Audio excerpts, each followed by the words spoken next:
ഇത് വളരെ സിമ്പിളായി പറഞ്ഞാൽ, ഒരു ഭാര്യ, ആ ഭാര്യയ്ക്ക് തന്റെ പ്രിയപ്പെട്ട ഭർത്താവിനോട് ചില കടമകളുണ്ട്. ആ ഭാര്യയ്ക്ക് തന്റെ പ്രിയപ്പെട്ട ഭർത്താവിൽ നിന്ന് ചില അവകാശങ്ങൾ ലഭിക്കാനുണ്ട്. ഭാര്യ തന്റെ ഭർത്താവിനോട് തന്റെ അവകാശങ്ങളെ സംബന്ധിച്ച് വാചാലമാകുമ്പോൾ ആ ഭർത്താവിന് ചെയ്തു കൊടുക്കേണ്ട കടമകളെ വിസ്മരിച്ചുകൊണ്ടാകരുത് തന്റെ അവകാശങ്ങൾക്ക് വേണ്ടി വാദിക്കേണ്ടത്. ഇതുപോലെ ഒരു ഭർത്താവ് തന്റെ ഭാര്യയെ പറ്റി കംപ്ലൈന്റ് പറയുമ്പോൾ ആ ഭാര്യയ്ക്ക് ആ ഭർത്താവിൽ നിന്ന് കിട്ടേണ്ടുന്ന അവകാശങ്ങളുണ്ട്. അതയാൾ വകവെച്ചു കൊടുക്കണം.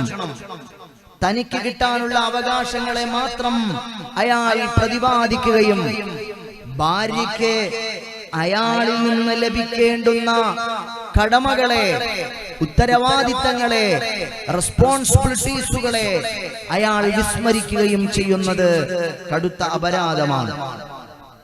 ഒരു ഗുരുനാഥനോട് തന്റെ വിദ്യാർത്ഥി ആ ഗുരുനാഥനോട് എങ്ങനെ പെരുമാറണം, ആ ഗുരുനാഥനോടുള്ള തന്റെ കടമകൾ എന്തൊക്കെയാണ് എന്ന ബോധ്യം വിദ്യാർത്ഥിക്കും. ഒരു വിദ്യാർത്ഥിയോട് തന്റെ കടമകൾ എന്തൊക്കെയാണ് എന്ന ബോധ്യം അധ്യാപകനും ഉണ്ടാകണം.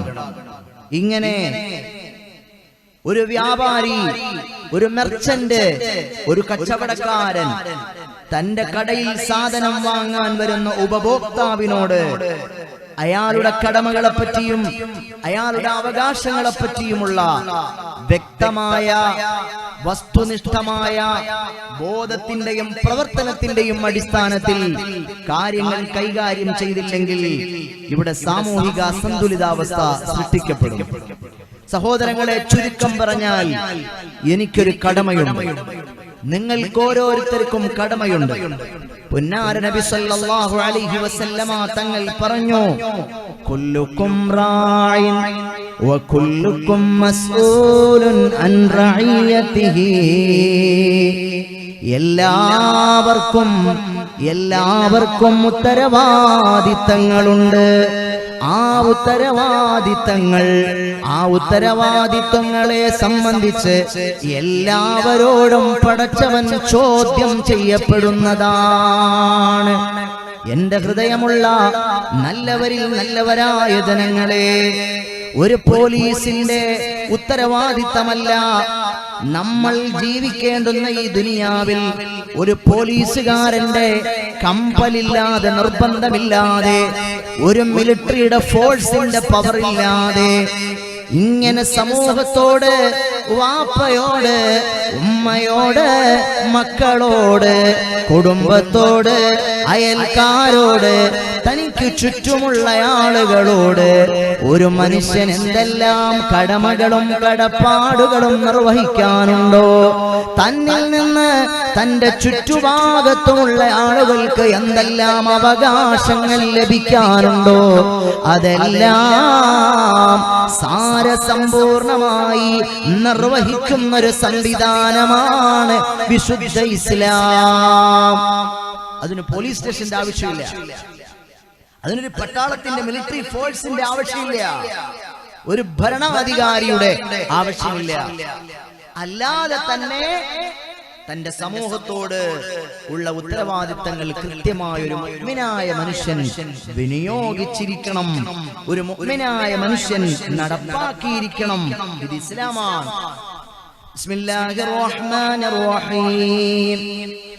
فأما من أعطى واتقى وصدق بالحسنى فسنيسره لليسرى. ബാധ്യതകൾ കൃത്യമായി ആരെങ്കിലും നിർവഹിച്ചാൽ, സത്യസന്ധമായ ആശയത്തെ അംഗീകരിച്ചു ജീവിച്ചാൽ, അവനവന്റെ ഉത്തരവാദിത്തങ്ങൾ കൃത്യമായി അവനവൻ ചെയ്തു തീർത്താൽ, സത്യമായ ആദർശത്തെ മുറുകെ പിടിച്ചവൻ ജീവിച്ചാൽ, ഫസനുയസ്സിറുഹു ലിൽയുസ്റാ, അവന്റെ എല്ലാ കാര്യങ്ങളും നമ്മൾ എളുപ്പമാക്കി നൽകുന്നതാണ്. അവന് എളുപ്പമായ മാർഗത്തെ നാം തുറന്നു കൊടുക്കുന്നതാണ്. അവന് എളുപ്പമായ മാർഗത്തിലേക്ക് നാം അവനെ കൊണ്ടുപോകുന്നതാണ്. വിശുദ്ധ ഖുർആൻ പറയുകയാണ്, എന്റെ കടമ ഞാൻ നിർവഹിച്ചാൽ, നിങ്ങളുടെ കടമ നിങ്ങൾ നിർവഹിച്ചാൽ, അല്ലാഹു റബ്ബുൽ ആലമീൻ എന്നെയും നിങ്ങളെയും എളുപ്പത്തിന്റെ മാർഗത്തിലേക്ക്, സ്വർഗത്തിന്റെ മാർഗത്തിലേക്ക്, ദുനിയാവിൽ, ഖബറിൽ, ആഖിറത്തിൽ എല്ലാം എളുപ്പത്തിന്റെ മാർഗത്തിലേക്ക് എന്നെയും നിങ്ങളെയും കൊണ്ടുപോകുമെന്ന് വിശുദ്ധ ഖുർആൻ. എന്റെ കടപ്പാടുകൾ ഞാൻ നിർവഹിക്കണം, നിങ്ങളുടെ കടമകൾ നിങ്ങൾ നിർവഹിക്കണം. മദീനയിലെ പള്ളിയിൽ ഒരു ജനാസ കൊണ്ടുവന്നു. ആ ജനാസ മദീനത്തെ പള്ളിയിൽ കൊണ്ടുവന്നു വച്ചിട്ട് ആളുകൾ നിസ്കാരത്തിനു വേണ്ടി എഴുന്നേറ്റ് സഫ് സഫായിട്ട് നിൽക്കുകയാണ്. ആരംഭപ്പൂവേ മുഹമ്മദ് മുസ്തഫ സല്ലല്ലാഹു അലൈഹി വസല്ലമ തങ്ങളന്ന് മദീനയിൽ ജീവിച്ചിരിപ്പുണ്ട്. മദീനയിൽ മുത്തുനബി തങ്ങൾ ആ ജനാസയ്ക്ക് നിസ്കരിക്കാൻ വേണ്ടി എഴുന്നേറ്റു വരികയാണ്. മദീനയിലെ ചെറിയ പള്ളിയുടെ അകത്തളത്തിൽ സഹാബത്ത് മുഴുവനും സഫ് കെട്ടി നിസ്കാരത്തിന് നിൽക്കുകയാണ്. പുന്നാര നബി തങ്ങൾ ഒരു മനുഷ്യന്റെ അവസാനത്തെ യാത്രയാണ്, ഒരു മനുഷ്യന്റെ അവസാനത്തെ യാത്രയേപ്പാണ്. ബന്ധുക്കളെല്ലാം വിങ്ങുന്ന ഹൃദയത്തോടെ നിൽക്കുകയാണ്. സ്വന്തക്കാരെല്ലാവരും വിഷണ്ണരായി നിൽക്കുകയാണ്. തന്റെ സഹോദരൻ യാത്രയാകാൻ പോകുകയാണ്. മുത്തുനബി സല്ലല്ലാഹു അലൈഹി വസല്ലമ തങ്ങൾ കടന്നു വന്നിട്ട് ആ സദസ്സിനോട് ചോദിക്കുകയാണ്,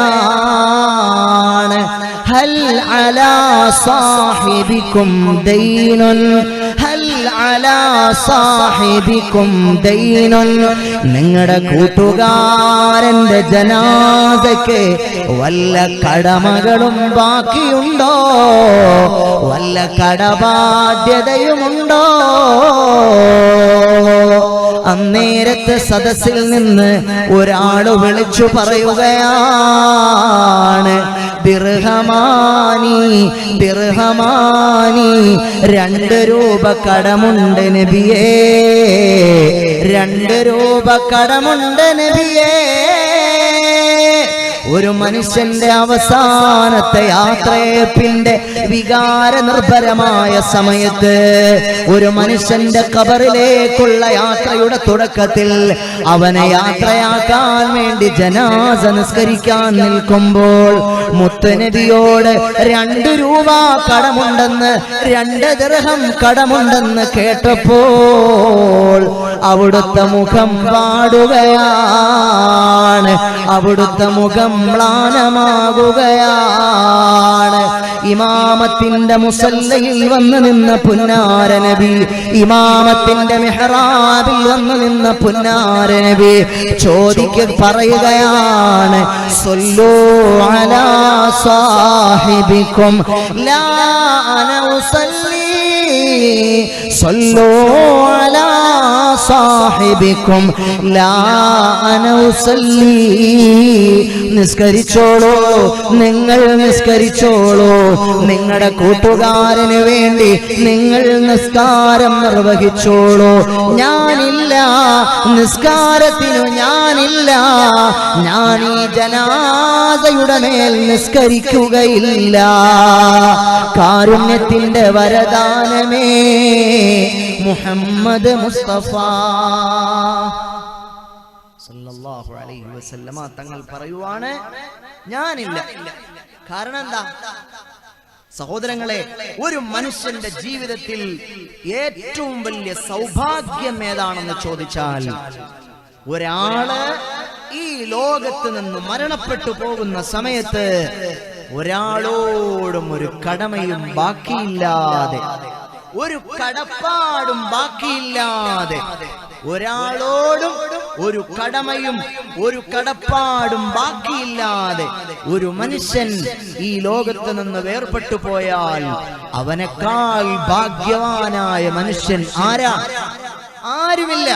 നിങ്ങൾ നോക്കൂ, ഹബീബായ സല്ലല്ലാഹു അലൈഹി വസല്ലമ തങ്ങൾ പറയുകയാണ്, നിങ്ങളുടെ സഹോദരന് വേണ്ടി ഞാൻ നിസ്കരിക്കത്തില്ല, നിങ്ങൾ നിസ്കരിച്ചോളൂ, നിങ്ങൾ നിസ്കരിച്ചോളൂ എന്ന് പറഞ്ഞ് ജനാസയുടെ മുന്നിൽ നിന്ന് ഹബീബേ ഖുദാ മുഹമ്മദ് മുസ്തഫ മാറിപ്പോകുകയാണ്.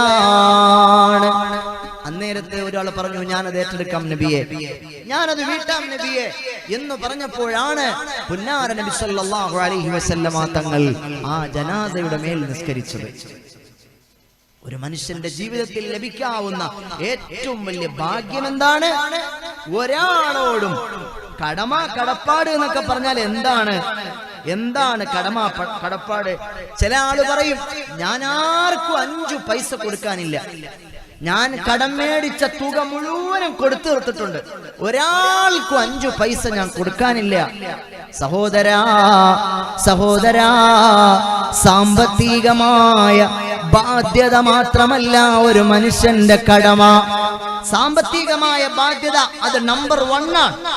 ഒരാൾ തെറ്റ് ചെയ്തു, ഒരാൾ വ്യഭിചരിച്ചു പോയി, കള്ളു കുടിച്ചു പോയി, തമ്മാടിത്തരം ചെയ്തു പോയി, ഒരു പാതിരാത്രി സമയം എല്ലാവരും കിടന്നുറങ്ങുമ്പോൾ അയാൾ എഴുന്നേറ്റിരുന്നിട്ട് പറഞ്ഞു, പടച്ചവനേ,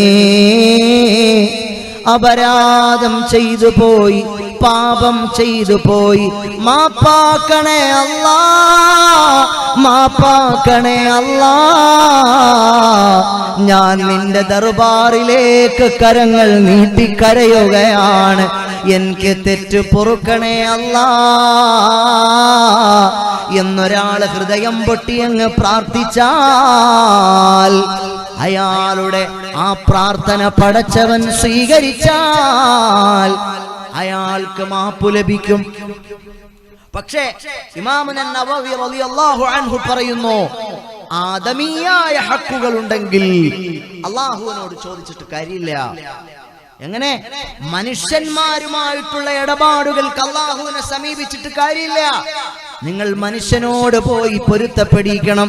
സഹോദരാ, അന്ന് നിന്നെ ഞാൻ ചീത്ത വിളിച്ചുപോയി, അന്ന് നിന്നെ ഞാൻ അധിക്ഷേപിച്ചുപോയി, പൊരുത്തപ്പെടണേ സഹോദരാ, ആഖിറത്തിലേക്ക് മാറ്റിവെക്കല്ലേ സഹോദരാ. ഹബീബ രംഗം പറയുന്നുണ്ട് സല്ലല്ലാഹു അലൈഹി വസല്ലം, മനുഷ്യന്മാര് സിറാത്തുൽ മുസ്തഖീം എന്ന പാലം കടന്ന് സ്വർഗത്തിലേക്ക് പോകാൻ നിൽക്കുകയാണ്. അന്നേരത്തൊരാൾ വരികയാണ്. അയാള് പറയുന്നു, പടച്ചവനെ, ഇവനെ സ്വർഗത്തിലേക്ക് വിടല്ലേ അല്ലാ, ശതമഹാദാ ലറബഹാദാ ഫക്കദമഹാദാ, പടച്ചോനോട് പരാതി പറയുകയാണ്. ഇവൻ എന്റെ ധനം അന്യായമായി തിന്നവനാണ്, ഇവന് സ്വർഗത്തിന്റെ ടിക്കറ്റ് കൊടുക്കല്ലേ അല്ലാ, ഇവൻ എന്നെ തെറി പറഞ്ഞവനാണ്, അവനെ സ്വർഗത്തിൽ കടത്തല്ലേ അല്ലാ, ഇവൻ എന്നെ പറ്റി പരദൂഷണം പറഞ്ഞവനാണ്, അവനെ സ്വർഗത്തിൽ കടത്തല്ലേ അല്ലാ എന്ന് നിങ്ങൾ ആരോടെങ്കിലും അപരാധം ചെയ്തിട്ട് പൊരുത്തം ചോദിച്ചിട്ടില്ലെങ്കിൽ സ്വർഗത്തിലേക്കുള്ള പ്രവേശനം തടയപ്പെടുമെന്ന് താജ്ദാറെ മദീന മുഹമ്മദ് മുസ്തഫ സല്ലല്ലാഹു അലൈഹി വസല്ലമ തങ്ങൾ പറയുകയാണ്. അല്ലാഹു കടമകളും കടപ്പാടുകളും നിർവഹിക്കുന്ന നല്ലവരിൽ പെടാൻ നമുക്ക് തൗഫീഖ് നൽകട്ടെ. ഒരാൾ സലാം പറഞ്ഞു, അസ്സലാമു അലൈക്കും. അന്നേരത്ത് വഅലൈക്കുമുസ്സലാം വറഹ്മത്തുള്ളാഹി വബറകാതുഹു. അങ്ങനെ ഒരാൾ സലാം പറഞ്ഞിട്ട് സലാം മടക്കിയില്ലെങ്കിലോ അതൊരു കടമയാണ്, അതൊരു ബാധ്യതയാണ്. ഒരാൾ സലാം പറയൽ സുന്നത്തേ ഉള്ളൂ, സലാം മടക്കലോ നിർബന്ധമാണ്, വാജിബാണ്. അയാൾ സലാം മടക്കിയിട്ടില്ലെങ്കിൽ അയാളുടെ ഫയലിൽ അല്ലാഹു ഒരു കുറ്റം രേഖപ്പെടുത്തുന്നതാണ്. സയ്യിദുനാ ഉസ്മാൻ റളിയല്ലാഹു അൻഹുവിന്റെ മുന്നിലേക്ക് സഹോദരങ്ങളെ സഅദ് ഇബ്നു അബീ വഖാസ് റളിയല്ലാഹു അൻഹു കടന്നു വരികയാണ്. സഅദ് ഇബ്നു അബീ വഖാസ് റളിയല്ലാഹു അൻഹു കടന്നു വന്നിട്ട് ഉസ്മാൻ ഇബ്നു അഫ്ഫാൻ റളിയല്ലാഹു അൻഹുവിനോട് സലാം പറഞ്ഞു. പക്ഷേ ഉസ്മാൻ ഇബ്നു അഫ്ഫാൻ റളിയല്ലാഹു അൻഹു ആ സലാം കേട്ടില്ലെന്നല്ല, സലാം മടക്കിയില്ല. സഅദ് ഇബ്നു അബീ വഖാസിന് വല്ലാത്ത വിഷമമായി. പടച്ചവനെ, ഇതാരാണ്? ഉസ്മാൻ ഇബ്നു അഫ്ഫാനാണ്. റസൂലുള്ളാഹിന്റെ പൊന്നുമക്കളെ കല്യാണം കഴിക്കാൻ ഭാഗ്യം കിട്ടിയ മഹാൻ. റഅയ്തു അലാ ജിബ്രീല ജനാഹൈഹി മക്തൂബൻ ബിസ്മി ഉസ്മാൻ. മിഅ്റാജിന്റെ രാത്രിയിൽ മുത്തുനബി പറയുകയാണ്, ഞാൻ ജിബ്രീലിന്റെ ചിറകിൽ ഞാനൊരു പേരെഴുതിയത് കണ്ടു. അതാരുടെ പേരാണ്? ഉസ്മാൻ ഇബ്നു അഫ്ഫാന്റെ പേരാണ്. അങ്ങനെയുള്ള വലിയ മഹാനാണ് സയ്യിദുനാ ഉസ്മാൻ ദിന്നൂറൈൻ ഉസ്മാൻ. രണ്ട് പ്രകാശത്തിനുടമ മുത്തുനബി സല്ലല്ലാഹു അലൈഹി വസല്ലമ തങ്ങളുടെ രണ്ട് പെൺമക്കളെ കല്യാണം കഴിക്കാൻ ഭാഗ്യം കിട്ടിയ മഹാൻ. അവിടുന്ന് സലാം മടക്കിയില്ല. സഅദ് ഇബ്നു അബീ വഖാസ് ആരാണ്? വലിയ സ്വഹാബിയാണ്. ഖാദിസിയ രണാങ്കണം നയിച്ച മഹാനാണ്. ഖാദിസിയ രണാങ്കണം എന്ന് പറഞ്ഞാൽ സഹോദരാ, എന്റെ ചെറുപ്പക്കാരാ, കൽബ് കൊണ്ട് കേൾക്കണേ, കൽബ് കൊണ്ട് കേൾക്കണേ. അതാ റോമാ സാമ്രാജ്യത്തിന്റെ അധീശാധികാരങ്ങൾക്കു നേരെ ഇസ്ലാമിക പടക്കുതിരകളുമായി പടയോട്ടത്തിന് പോയ സഅദ് ഇബ്നു അബീ വഖാസ് തങ്ങളുടെ മുന്നിൽ പ്രതിബന്ധമായി നിന്നത് ടൈഗ്രീസ് നദിയാണ്. ടൈഗ്രീസിന്റെ സജലപ്രവാഹങ്ങൾ ശക്തമായി ഒഴുകുകയാണ്. ആർത്തലച്ചലച്ചുലച്ചു വരുന്ന ടൈഗ്രീസിന്റെ ശക്തമായ പ്രവാഹങ്ങൾക്ക് മുന്നിൽ മഹാനായ സഅദ് ഇബ്നു അബീ വഖാസിന്റെ കുതിരപ്പട്ടാളം നിന്നുപോയി.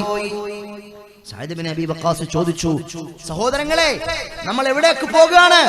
നമ്മൾ അല്ലാഹുവിന്റെ ദീനിന്റെ പ്രവർത്തനത്തിന് പോകുകയാണ്. ഈ കാണുന്നത് എന്താണ്? ഇത് ടൈഗ്രീസ് നദിയാണ്. ഇത് നിറച്ചും വെള്ളമാണ്. എങ്ങനെ നമ്മൾ പാസ് ചെയ്യും? കഴിയില്ല. കുതിരപ്പട്ടാളത്തിന് ടൈഗ്രീസ് നദി മുറിച്ചു കടക്കാൻ കഴിയില്ല. കുതിരകൾ മുങ്ങി ചത്തുപോകും. അന്നേരത്ത് സഅദ് ഇബ്നു അബീ വഖാസ് എന്ന ക്യാപ്റ്റൻ പറയുകയാണ്, നമ്മൾ അല്ലാഹുവിന്റെ മാർഗത്തിലാണ്. നഹ്നു ഫീ സബീലില്ലാഹ്. അല്ലാഹുവിന്റെ മാർഗത്തിൽ നമ്മൾ പടയോട്ടത്തിന് പോകുന്ന പടച്ചവന്റെ മുന്നിൽ, അല്ലാഹുവിന്റെ മാർഗത്തിന് മുന്നിൽ അല്ലാഹുവിന്റെ പടപ്പുകളിൽപ്പെട്ട ഈ നദി എങ്ങനെയാണ് തടസ്സമാകുന്നത്? അതുകൊണ്ട് ഞാനിതാ പോകുകയാണ്. നദിയുടെ മുകളിലൂടെ ഞാനിതാ യാത്ര ചെയ്യുകയാണ്. സഅദ് ഇബ്നു അബീ വഖാസ് പറഞ്ഞു, നിങ്ങൾ എല്ലാവരും വിളിച്ചു പറയൂ, ഹസ്ബുനല്ലാഹു നിഅമൽ വകീൽ, നിഅമൽ മൗലാ വ നിഅമൻ നസീർ, ഹസ്ബുനല്ലാഹു നിഅമൽ വകീൽ വ നിഅമൽ മൗലാ വ നിഅമൻ നസീർ എന്ന മുദ്രാവാക്യം വിളിച്ചുകൊണ്ട് നിങ്ങൾ എന്റെ പിറകെ വന്നേ. എന്റെ സഹോദരാ, തൊട്ടു മുന്നിൽ അലയടിക്കുന്ന തിരമാലകളുമായി ടൈഗ്രീസ് നദിയുടെ പ്രവാഹങ്ങൾ രാക്ഷസീയ വന്യമായ ഭാവത്തിൽ തൊട്ടു മുന്നിൽ ആർത്തലയ്ക്കുമ്പോൾ, ആർത്തലം തല്ലി ഒഴുകുന്ന ടൈഗ്രീസ് നദിയുടെ സകല പ്രവാഹങ്ങൾക്കു നേരെ സഅദ് ഇബ്നു അബീ വഖാസിന്റെ കുതിരപ്പട്ടാളം കടൽ കാക്കകളെ പോലെ പാറുകയാ. കടൽ കാക്കകളെ പോലെ ടൈഗ്രീസ് നദിയുടെ ഓളപ്പരപ്പുകൾക്ക് മുകളിലൂടെ സഅദ് ഇബ്നു അബീ വഖാസ് റളിയല്ലാഹു അൻഹുവിന്റെ പട്ടാളം, കുതിരപ്പട്ടാളം റോമാ സാമ്രാജ്യത്തിന്റെ ഗോപുരദ്വയങ്ങൾക്ക് മേലെ ലാ ഇലാഹ ഇല്ലല്ലാഹയുടെ സന്ദേശം മുഴക്കാൻ വേണ്ടി പടയെടുത്തു പോകുകയാണ്. അവിടെ നദി തടസ്സമായില്ല. ആരാണ് ക്യാപ്റ്റൻ? സഅദ് ഇബ്നു അബീ വഖാസ് ആണ്. അങ്ങനെ ധീരരിൽ ധീരനെ, വീരരിൽ വീരനെ സഅദ് ഇബ്നു അബീ വഖാസ്. ആ മഹാനാണ് സലാം പറഞ്ഞത്. ഉസ്മാൻ ഇബ്നു അഫ്ഫാൻ തങ്ങൾ സലാം മടക്കിയില്ല. വിഷമായി, ടെൻഷനായി. അവിടുന്ന് നേരെ ഉമർ ഇബ്നുൽ ഖത്താബ് റളിയല്ലാഹു അൻഹുവിനോട് ചെന്ന് കംപ്ലൈന്റ് പറഞ്ഞു. ഉമർ ഇബ്നുൽ ഖത്താബ് തങ്ങളെ, ഞാൻ Saad bin Abi Waqqas Usman Ibnu അഫ്ഫാനോട് ഞാൻ സലാം പറഞ്ഞിട്ട് അദ്ദേഹം മടക്കിയില്ല. فإذا حييتم بتحية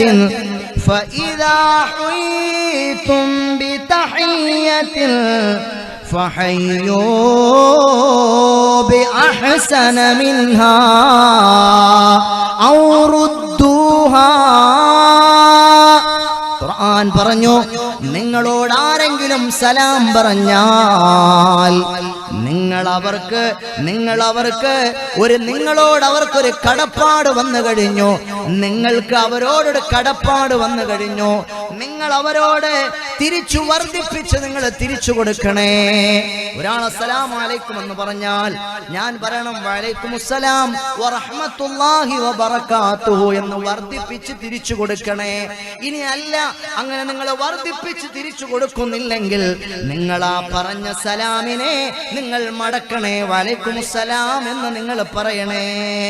ഞാൻ ഉസ്മാൻ ഇബ്നു അഫ്ഫാൻ തങ്ങളോട് സലാം പറഞ്ഞിട്ട് അദ്ദേഹം മടക്കിയില്ല. ഉമർ ഇബ്നുൽ ഖത്താബ് റളിയല്ലാഹു അൻഹു വിളിപ്പിച്ചു, ഉസ്മാൻ തങ്ങളെ, റസൂലുള്ളാഹിന്റെ മരുമകനെ, ഞാൻ ഈ ചോദിക്കുന്നത് അദബകേടായി വിചാരിക്കരുത്. ഭരണാധികാരിയായ ഉമർ ഇബ്നുൽ ഖത്താബ് ചോദിക്കുകയാണ്, ഒരു കംപ്ലൈന്റ് വന്നിട്ടുണ്ട്, അങ്ങെന്തിനാണ് സഅദ് ബിൻ അബി വഖാസിന്റെ സലാം മടക്കാത്തത്? അന്നേരത്തെ ഉസ്മാൻ ഇബ്നു അഫ്ഫാൻ റളിയല്ലാഹു അൻഹു പറഞ്ഞു, വല്ലാഹി മാ സമിഅതു, ഞാൻ കേട്ടിട്ടില്ല, പടച്ചോനാണ് സത്യം, ഞാനത് കേട്ടിട്ടേ ഇല്ല. അന്നേരത്ത് പറഞ്ഞു, സഅദ് ബിൻ അബി വഖാസ് തങ്ങൾ പറഞ്ഞു, വല്ലാഹി ഞാൻ സലാം പറഞ്ഞിട്ടുണ്ട്. ഉമർ ഇബ്നുൽ ഖത്താബ് റളിയല്ലാഹു അൻഹു പറഞ്ഞു, ഓ ഉസ്മാൻ തങ്ങളെ, നിങ്ങൾ കേൾക്കുന്നുണ്ടോ? അതാ സഅദ് പറയുന്നത്, പടച്ചവനിൽ സത്യം ചെയ്തിട്ടാണ് സഅദ് പറയുന്നത് സലാം പറഞ്ഞുവെന്ന്. ഒരിക്കലും സഅദ് കള്ളം പറയില്ലല്ലോ, പിന്നെ നിങ്ങൾ എന്തുകൊണ്ടാണ് സലാം മടക്കാത്തത്? അന്നേരത്ത് ഉസ്മാൻ ഇബ്നു അഫ്ഫാൻ തങ്ങൾ പറയുകയാണ്, എന്നോട് ക്ഷമിക്കണേ, ഞാൻ ആ സലാം കേട്ടിട്ടില്ല. ശരിയായിരിക്കാം, സഅദ് ബിൻ അബി വഖാസ് തങ്ങൾ പറയുന്നത് ശരിയായിരിക്കാം. കാരണം അദ്ദേഹം കടന്നു വന്നപ്പോൾ, എന്റെ അടുക്കലേക്ക് അദ്ദേഹം കയറി വന്നപ്പോൾ ഞാൻ ഒരു ചിന്തയിലായിരുന്നു. എന്താണ് ഞാൻ ചിന്തിച്ചത്? ഒരു അറാബിയായ മനുഷ്യൻ പുന്നാര നബി സല്ലല്ലാഹു അലൈഹി വസല്ലമ തങ്ങളുടെ മുന്നിലേക്ക് കടന്നു വരികയാണ്. യാ റസൂലല്ലാഹ്, എനിക്കൊരു പ്രാർത്ഥന പഠിപ്പിച്ചു തരുമോ നബിയേ? ഒരു അറാബിയായ മനുഷ്യൻ കടന്നു വന്ന് പുന്നാര നബി സല്ലല്ലാഹു അലൈഹി വസല്ലമ തങ്ങളോട് പറയുകയാണ്, എനിക്കൊരു പ്രാർത്ഥന പഠിപ്പിച്ചു തരാൻ. മഹാനായ നബി സല്ലല്ലാഹു അലൈഹി വസല്ലമ തങ്ങൾ പറഞ്ഞു, സഹോദരാ, നീ ഒരു കാര്യം ചെയ്യേ. യൂനുസ് നബി അലൈഹിസ്സലാത്തു വസ്സലാമിന്റെ പ്രാർത്ഥന നീ പ്രാർത്ഥിച്ചു കൊള്ളുക സഹോദരാ. അപ്പോൾ അയാൾ ചോദിച്ചു, അതേത് പ്രാർത്ഥനയാണ് നബിയെ? മത്സ്യവയറ്റിൽ അകപ്പെട്ടു പോയ പ്രവാചകനാണ് യൂനുസ് നബി അലൈഹിസ്സലാം. ആ യൂനുസ് നബി മത്സ്യവയറ്റിൽ അകപ്പെട്ടിട്ട് ഒരു പോറൽ പോലും ഏൽക്കാതെ തിരിച്ചു ഭൂമിയിലേക്ക് വരാൻ കാരണം ഒരു ദിക്റാണ്. ആ ദിക്ർ നീ ചൊല്ലിക്കോ, ആ പ്രാർത്ഥന നീ ചൊല്ലിക്കോ, നിന്റെ ദുനിയാവും നിന്റെ ഖബറും നിന്റെ ആഖിറവും രക്ഷപ്പെടാൻ അത് കാരണമായേക്കാം. അതേതാണ് നബിയേ? ലാ ഇലാഹ ഇല്ലാ അന്ത സുബ്ഹാനക ഇന്നി കുന്തു മിനൽ ളാലിമീൻ. ലാ ഇലാഹ ഇല്ലാ അന്ത സുബ്ഹാനക ഇന്നി കുന്തു മിനൽ ളാലിമീൻ. അല്ലാഹുവേ, ആരാധനയ്ക്ക് അർഹൻ നീയല്ലാതെ മറ്റാരുമില്ല പടച്ചവനെ. ഞാൻ അക്രമികളിൽ പെട്ടുപോയി അല്ലാ. നിന്റെ പരിശുദ്ധിയെ ഞാൻ വാഴ്ത്തുന്നു തമ്പുരാനെ, നിന്റെ പരിശുദ്ധിയെ ഞാൻ വാഴ്ത്തുന്നു തമ്പുരാനെ എന്നർത്ഥം വരുന്ന ദിക്ർ ആ അറാബിയായ സഹോദരനെ പുന്നാര നബി സല്ലല്ലാഹു അലൈഹി വസല്ലമ തങ്ങൾ പറഞ്ഞു കൊടുത്ത രംഗം ഞാൻ ഇങ്ങനെ മനസ്സിൽ ഫിക്റാക്കിയിരിക്കുമ്പോഴാണ്, ചിന്തിച്ചിട്ടിരിക്കുമ്പോഴാണ് സഅദ് ഇബ്നു അബീ വഖാസ് റളിയല്ലാഹു അൻഹു കടന്നു വരുന്നത്. അപ്പോൾ അദ്ദേഹം സലാം പറഞ്ഞിട്ടുണ്ടാകണം, പക്ഷേ ഞാനത് കേട്ടില്ല. എന്നോട് പൊറുക്കണേ തങ്ങളെ, എന്നോട് ക്ഷമിക്കണേ തങ്ങളെ. മഹാനായ ഉമർ ഇബ്നുൽ ഖത്താബ് റളിയല്ലാഹു അൻഹു രണ്ടുപേരെയും ചേർത്ത് അവർ മുസാഫഹ ചെയ്ത് പൊരുത്തം ചോദിച്ചു മടങ്ങുകയാണ്.